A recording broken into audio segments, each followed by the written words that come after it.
Assalamualaikum warahmatullahi taala wabarakatuh. Ketemu lagi di channel kita Baitur Rahman TV. Di segmen kali ini kita akan menjawab pertanyaan para netizen, di mana kita akan menjawab pertanyaan di Instagram. Untuk kalian yang pengen bertanya bisa bertanya di Instagram kita. Nanti akan dikasih tahu di sini. Nah, jadi kalian bisa tanya di Instagram kita. Habis itu kalian bisa ngasih tahu alamat kalian dari mana. Jadi setelah itu kita bisa menjawab di konten ini. Jadi sebelumnya sudah lumayan banyak yang bertanya di Instagram kita. Jadi kita berinisiatif untuk menjawab di konten ini. Bismillahirrahmanirrahim. Untuk pertanyaan pertama nih Ustadz, dari @mira_ns. Assalamualaikum warahmatullahi wabarakatuh. Waalaikumsalam warahmatullahi wabarakatuh. Izin bertanya, bagaimana cara berbakti kepada orang tua yang tidak pernah memperhatikan anaknya, bahkan tidak memberikan nafkah kepada orang tua saya bercerai? Oh, jadi gimana tuh Ustaz? Bismillahirrahmanirrahim. Alhamdulillahirabbil alamin wa bihi nasta'in ala umuri dunya waddin. Sallallahu wasallam ala asyrafil anbiya'i wal mursalin sayyidina wa habibina wa qurrati a'yunina Muhammad wa ala alihi wa ashabihi wa ikhwanihi wa dhurriyyatihi wa man salaka ala manhajihim ila yaumiddin. Amma ba'du. Alhamdulillah, pada video kali ini kita akan berbagi manfaat kepada para netizen yang bertanya di konten kami ini Baitur Rahman TV. Untuk pertanyaan pertama, bagaimana cara berbakti? Mungkin dari pertanyaan sini bisa kita paham maksudnya, apakah kita wajib berbakti kepada kedua orang tua sedangkan mereka tidak memberikan nafkah kepada kita, ya kan? Ya, gitu. Sedangkan mereka tidak berbuat baik kepada kita, apakah kita harus bakti kepada mereka? Lalu bagaimana kita berbakti kepada mereka? Allah Subhanahu wa taala dalam surah Al-Isra ayat 61 berfirman, "Wa qadha rabbuka alla ta'budu illa iyyah wa bil walidaini ihsana." Qadha, Al-Imam Al-Baghawi dalam kitabnya Ma'alimut Tanzil menjawab bahwa makna qadha di sini adalah aujaba. Allah mewajibkan kepada kalian, wahai hamba-hamba Allah, wahai umatnya Rasulullah, agar kalian tidak menyekutukannya, agar kalian berubudiyah dengan Allah Subhanahu wa taala. Juga selain dari kalian penghambaan, mengesahkan Allah Subhanahu wa taala, juga berbuat baik kepada kedua orang tua. Para pecinta yang dirahmati oleh Allah Subhanahu wa taala, dari ayat di sini tidak ada bahwa Allah taala menyuruh kepada kita agar kita berbakti selama orang tua kita adalah orang tua yang baik. Bahkan dalam surah Luqman Allah taala berfirman, wa in jahadaka ala an tusyrika bi ma laysa laka bihi ilmun fala tuta'hima wa sahibuhuma fid dunya ma'rufa. Apabila kedua orang tuamu mereka keduanya bersungguh-sungguh untuk mensyirikanmu, untuk menjadikan engkau kafir kepada aku, kata Allah Subhanahu wa taala, maka dikala itu jangan engkau taat kepadanya, maka dikala itu jangan engkau berbakti kepadanya. Namun wasahibuhuma fid dunya ma'rufa, maka berbuat baiklah kepada kedua orang tua ketika engkau masih berada di dunia ini. Jadi bagaimanapun keadaan orang tua kita, maka kita tetap harus berbakti kepada kedua orang tua. Jadi ada perbedaan tetap deh. Ada perbedaan. Tetap wajib. Tetap wajib. Dalam hadis Imam Muslim, riwayat dari Abdullah bin Amr bin As, ada seorang laki-laki datang kepada baginda Rasulullah sallallahu alaihi wasallam. Laki-laki ini minta izin, "Ya Rasulullah, idzan li fil khuruj." Berikanlah izin kepadaku untuk berjuang bersamamu. Kata baginda Rasulullah, "Ahyun walidak?" Apakah kedua orang tuamu masih hidup? Nah, hiduplah masih kedua orang tuamu, ujar laki-laki tadi. "Na'am ya Rasulullah, masih hidup." Masih hidup. Kata Rasulullah, "Irji' fafihi ma fajhid." Kembalilah engkau kedua orang tuamu, karena dengan bakti kepada kedua orang tua engkau mendapatkan pahala berjuang bersamaku. Fajahid, berjuanglah engkau dengan berbakti kepada kedua orang tua. Adapun cara berbakti kita kepada orang tua paling tidak adalah mendoakan kepada keduanya. Kata para ulama, barang siapa yang baca doa, Rabbighfirli wa li walidayya warhamhuma kama rabbayani shaghira, setiap selesai sholat maka dia dikategorikan sebagai orang yang berbakti kepada kedua orang tua. Jadi paling sedikit kita mendoakan kepada keduanya agar mereka mendapatkan keampunan dan rahmat dari Allah Subhanahu wa taala. Ya, itu soal pertanyaan yang pertama. Ya, ada lagi pertanyaan kedua, Tat. Ya, pertanyaan kedua Dari @r_ahmad 234. Ya. 374. Assalamualaikum warahmatullahi wabarakatuh. Ya, Waalaikumsalam warahmatullahi wabarakatuh. Izin bertanya, Ya. selama pian di Tarim, berapa kali pian menemui musim hujan? Itu aja yang ulun tanyakan Ustaz. Terima kasih. Ya. Sama-sama. Alhamdulillah keberadaan kita di Tarim hampir 8 tahun. Setiap tahunnya itu hampir setiap tahunnya ada, Ustaz. Setiap tahunnya ada musim hujan. Cuma tidak berkepastian. Kadang 2 bulan, kadang 3, kadang setengah tahun baru musim hujan. Berarti kada sebulan sekali tuh. Ada sebulan sekali kayak udah kita. Hmm. Jadi ada kadang hujan, kadang kada hujan. Kalau di sini bisa seminggu sekali loh. Seminggu sekali itu ada kita nih hujannya. Kalau di Tarim ya kita alhamdulillah sering menemukan musim hujan, dan tatkala mereka dilanda dengan kemarau, maka orang-orang Tarim mereka kumpul kemudian melakukan sholat istisqa atau sholat minta hujan. Nah, jadi tidak terhitung kepada dari kita di sana menemui musim hujan. Pertanyaan ketiga. Pertanyaan ketiga lagi tuh. Ya. Assalamualaikum warahmatullahi wabarakatuh. Waalaikumsalam warahmatullahi wabarakatuh. Izin bertanya. Ya, siap. Insyaallah. Kenapa kalau misalnya kita habis wudhu terus pegang kakak laki-laki, kenapa batal wudhunya? Ini yang bertanya dari @ukhti khair. Apakah batal wudhunya seorang perempuan menyentuh kakak laki-lakinya? Kakak terbagi 2. Ada kakak kandung, ada kakak angkat. Nah, kalau kakak angkat ini baru batal. Oh, itu. Kakak angkat ya. Oke. Kakak angkat apalagi pacar. Ini batal wudhunya. Diangkat kiri kata.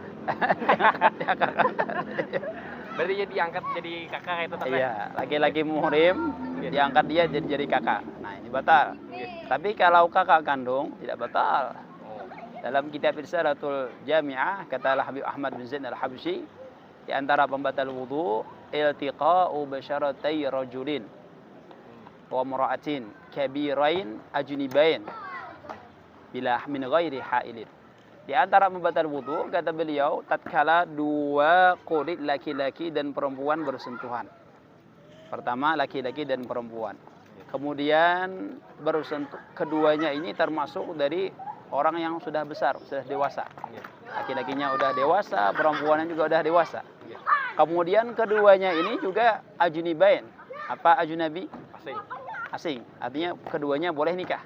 Nah, ini boleh nikah.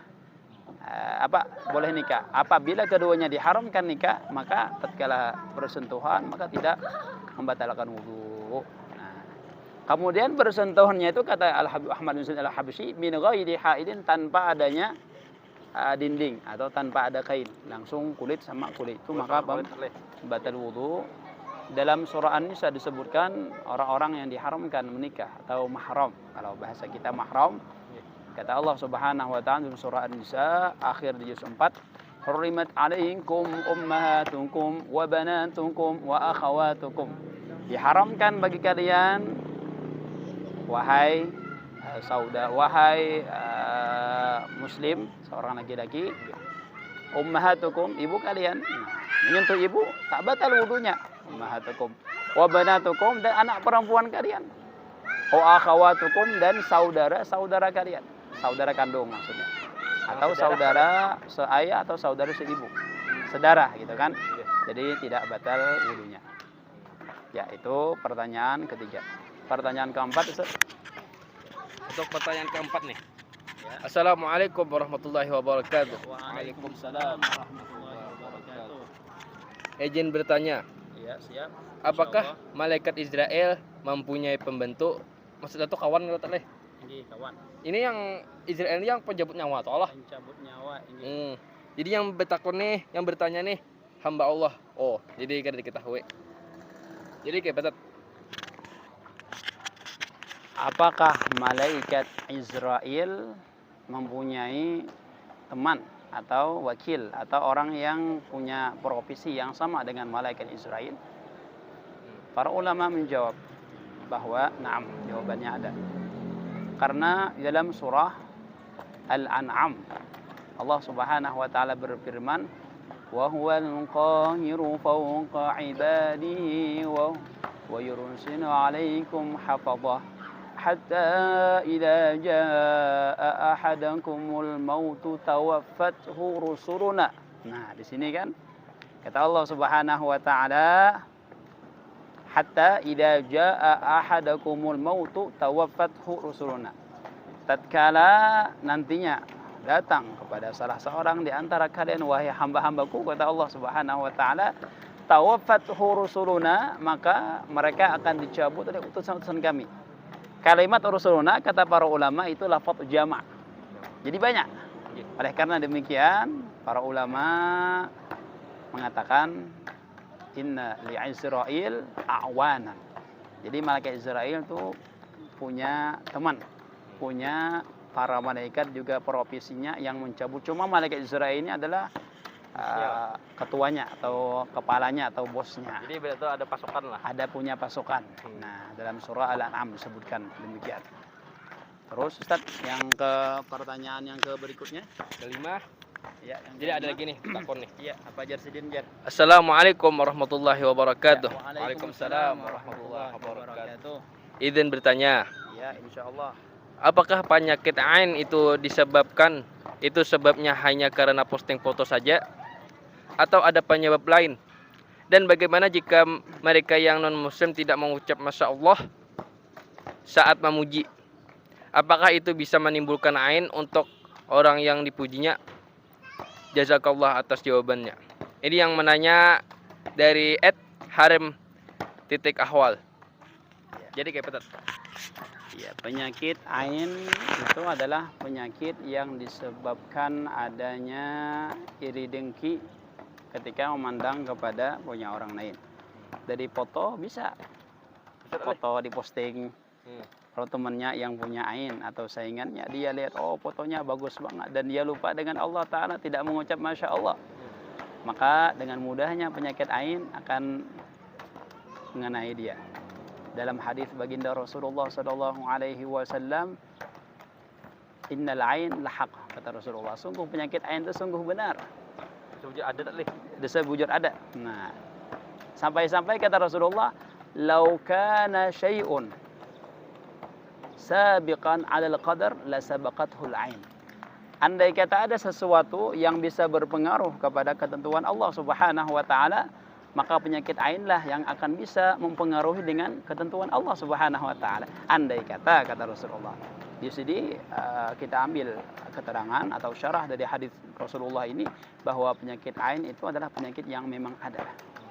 Tatkala seorang melihat postingan atau apapun yang bisa mengakibatkan itu penyakit ain.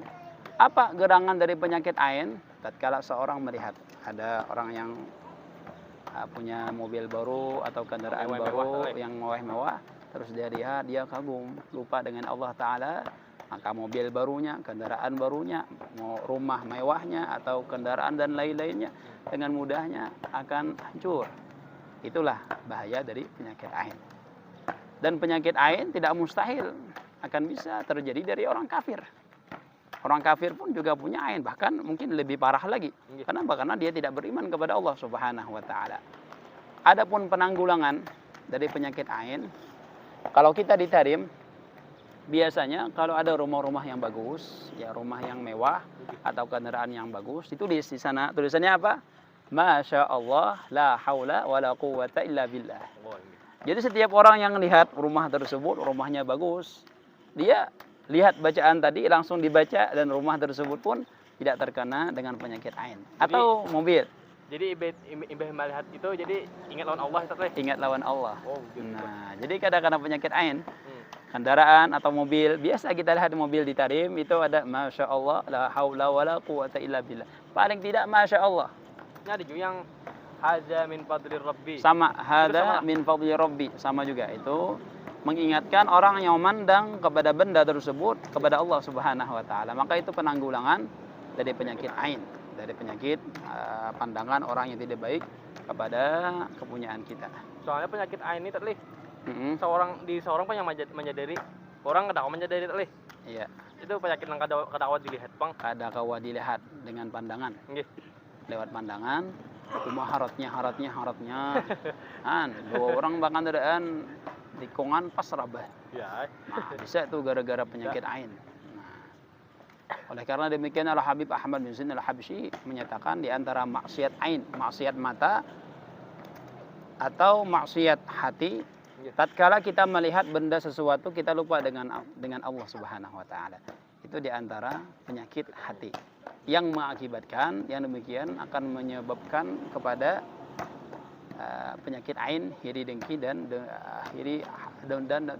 dengki dan sebagainya. Ayo, punya pertanyaan ke berikutnya. Ada lagi Tat. Ada lagi kah? Ya, Bapak pulang punya pertanyaannya. Pertanyaannya. Assalamualaikum warahmatullahi wabarakatuh. Waalaikumsalam warahmatullahi wabarakatuh. Apaan izin bertanya lagi. Insyaallah. Oh, jadi 2 kali bertanya nih. Bagaimana cara agar menjaga hafalan tetap awet diingatan? Dan apakah perbuatan maksiat bisa mempengaruhi daya ingat hafalan tersebut? Yang bertakon nih @harem_ahwal. Apakah berbuat maksiat dapat mempengaruhi hafalan? Ya, jauh. Ya, sangat iya. Kita ambil cerita dari Imam Syafi'i rahimahullahu taala. Pada suatu hari beliau melihat kaki perempuan. Ini namanya sak. Sak itu betis. Betis itu di daerah sini. Imam Syafi'i pernah pada suatu hari melihat ini. Itu melihatnya tidak karena sengaja, tidak ada unsur kesengajaan. Beliau melihat langsung beliau arahkan pandangannya kepada hal yang lain. Nah, tatkala demikian, Imam Syafi'i langsung hafalan beliau yang asal mulanya 1 kali baca langsung hafal, sekarang 3, 4, 5 kali sampai 10 kali belum hafal. Nah, tatkala demikian, beliau curhat kepada gurunya yang bernama Imam Waqi'. Kata Imam Syafi'i dalam sebuah qasidahnya, syakautu ila waqi'in su'a hifdhi fa arsyadani ila tarkil ma'asi. Kata Imam Syafi'i, aku telah mengadukan perihalku kepada guruku yang bernama Waqi'. Beliau memberikan arahan kepadaku untuk meninggalkan kemaksiatan. Hafalanku, kata beliau, tidak kuat seperti biasanya. Kemudian Imam Waqi', guruku, mengarahkan, berikan arahan, nasihat kepadaku untuk meninggalkan maksiat. Oleh karena apa alasannya wahai Imam Syafi'i? Kata beliau, li'anna al-'ilma nurun wa nurullah la yuhda li'asi. Karena ilmu adalah cahaya, sedangkan cahaya Allah Subhanahu wa taala tidak akan diberikan kepada orang-orang yang bermaksiat. Nah, jadi sangat berpengaruh hafalan kita dengan berbuat maksiat kepada Allah Subhanahu wa taala. Jadi caranya itu kayak supaya awet ingatannya tuh. Hafalannya supaya awet, pertama meninggalkan maksiat. Ya. Pertama meninggalkan maksiat, di antaranya lagi itu membaca dalam surah Al-Baqarah sebelum tidur, ada bacaannya, inna fi khalqis samawati wal ardi wa ikhtilafil laili wan nahar. Ada dalam surah Al-Baqarah di ayat pojok sebelah kanan. Inna fi ayatnya kalau kada salah 121 kalau kada salah. Ada ingat ya? Daerah 100 lebih. 100 mungkin 50-an ke atas lah. 150-an ke atas ayatnya itu di pertengahan surah Al-Baqarah juz 2. Jadi di antaranya baca itu, kemudian lagi di antaranya agar hafalan kita kuat, agar hafalan kita terjaga, itu ada baca surah Sabbihis. Sabbihis marabbikal a'la alladzi khalaqa fasawwa sampai firman Allah Ta'ala sanuqri'uka fala tansa. Sanuqri'uka fala tansa diulang 7 kali. Setelah demikian baru diteruskan sampai akhir. Di antara agar hafalan cepat kuat. Kemudian lagi terakhir di antara amalan supaya kuat baca ya mubdi'u ya khaliq. Ya mubdi'u ya khalik. Itu pun juga di antara amalan supaya hafalannya lancar dan kuat. Dan jangan lupa hafalan supaya kuat juga harus diulang-ulangi. Jujur. Ada kawan ada diulangi. Ulang. Iya. Ya, cukup. Pertanyaan selanjutnya yang keberapa? Ini pertanyaan yang ke-7. Yang ke-7. Ya, 3 pertanyaan lagi. Assalamualaikum warahmatullahi wabarakatuh, Ustaz. Waalaikumsalam warahmatullahi wabarakatuh. Ana izin bertanya. Saat melaksanakan sholat berjamaah, tiba-tiba kita tidak sengaja batuk. Apakah batuk itu membatalkan sholat kita? Batuk dalam sholat berjamaah dalam keadaan tidak sengaja apakah membatalkan sholat? Dalam pembatal sholat, dalam kitab Safinatun Najah, batuk bukanlah termasuk dari pembatal sholat. Adapun pembatal sholat itu berdaham. Itu baru pembatal sholat. Tapi kalau batuk, apalagi ketika batuknya tidak sengaja, artinya batuk tidak dibuat-buat.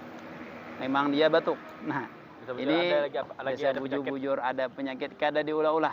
Nah, jadi bahasa muntahnya kada diulah-ulah, maka sholatnya tidak jadi masalah, tidak batal.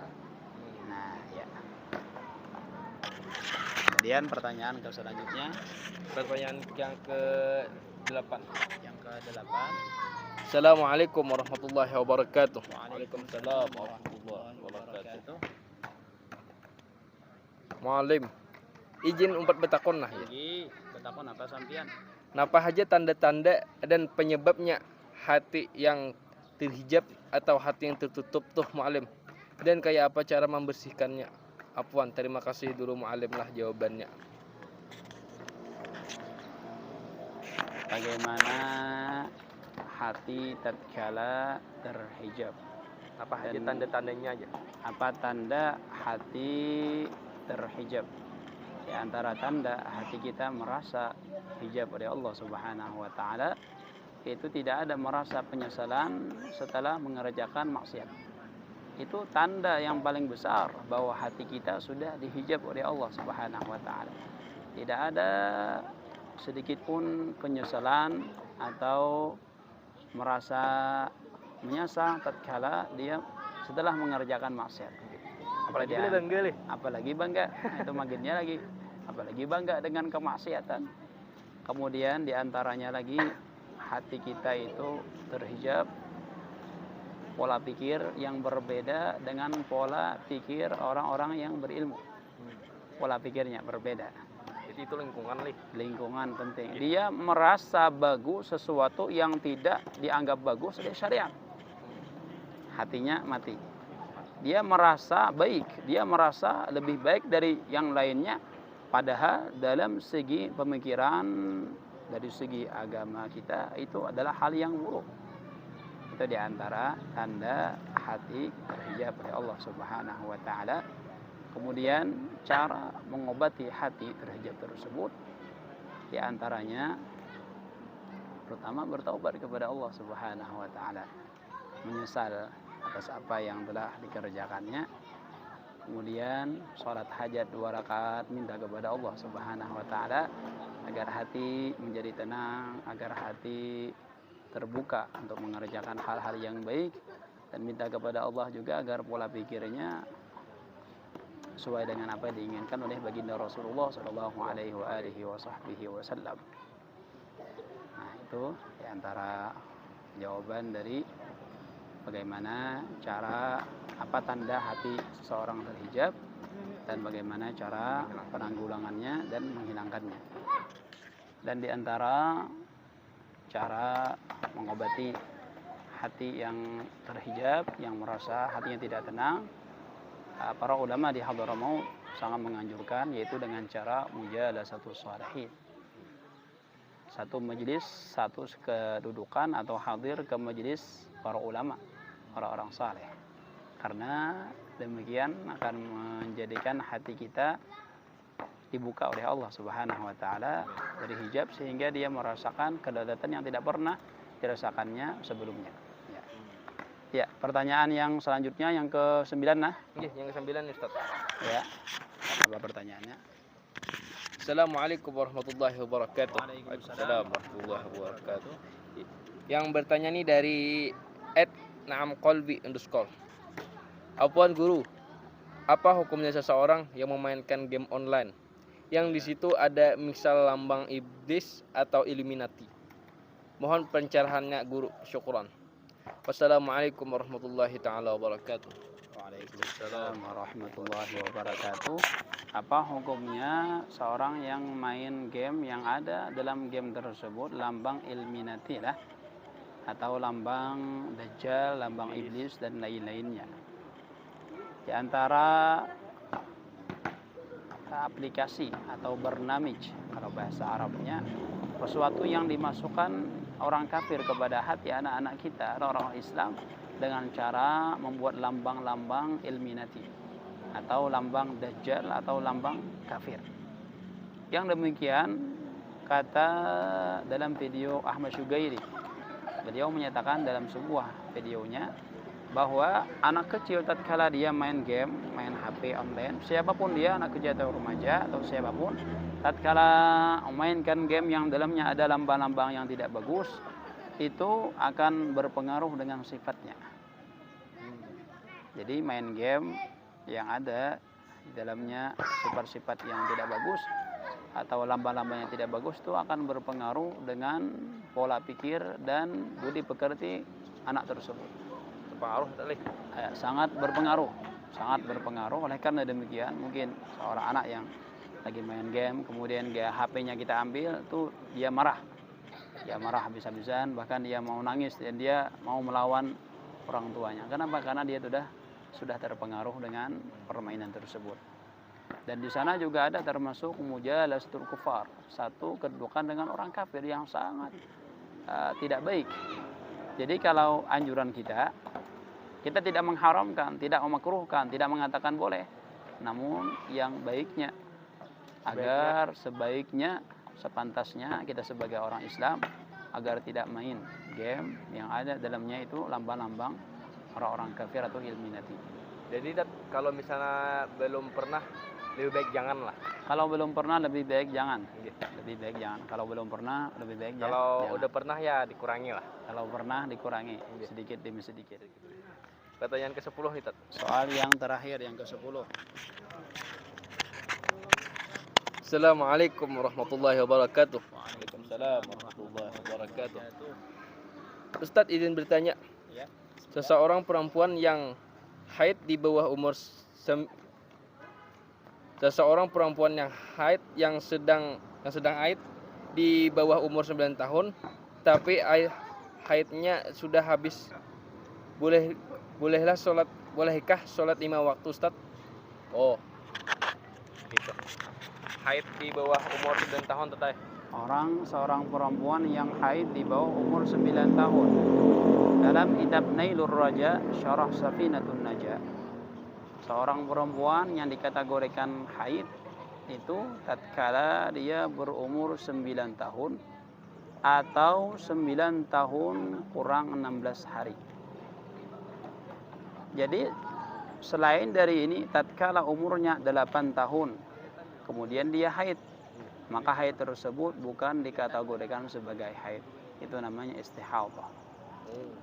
Jadi perempuan yang kurang dari 9 tahun, maka dia dikategori ketika dia haid kurangnya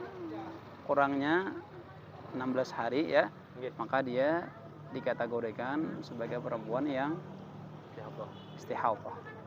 Andai kata misalkan umur dia 9 tahun kurang 13 hari. Sedikit lagi. Dia umurnya 9 tahun. Ini tahun Hijriah, bukan tahun nasional. Perempuan yang sudah berumur 9 tahun kurang 13 hari. Ternyata dia keluar darah, dia haid. Apakah dikategorikan haid? Ya, itu kata para ulama dikategorikan haid. Kenapa? Karena kurangnya tidak melebihi dari 16 hari. Nah, jadi 16 hari atau 15 hari atau 14 hari kurangnya demikian itu, maka tatkala dia keluar darah bagi perempuan tadi dikategorikan dia haid. Apabila dia haid, setelah haid dia mandi, setelah mandi dia diperbolehkan untuk sholat dan mengerjakan ibadah yang lain-lainnya. Maka insya Allah di video kali ini mudah-mudahan bermanfaat. Amin. Para netizen yang bertanya silahkan pertanyaannya Ya, betul. Silakan DM di Instagram kita kalau pengen bertanya lagi, dan jangan lupa kasih tahu alamatnya, karena di video selanjutnya kita akan membuat lagi dan akan dijawab oleh guru kita Ustadz Nasir. Untuk kali ini jangan lupa subscribe, like, comment, and share kepada teman-teman semua, kepada teman-teman yang pengen bertanya atau yang sedang tersesat, yang mana tahu bisa kita jawab pertanyaan mereka. Jadi assalamualaikum warahmatullahi wabarakatuh. Waalaikumsalam warahmatullahi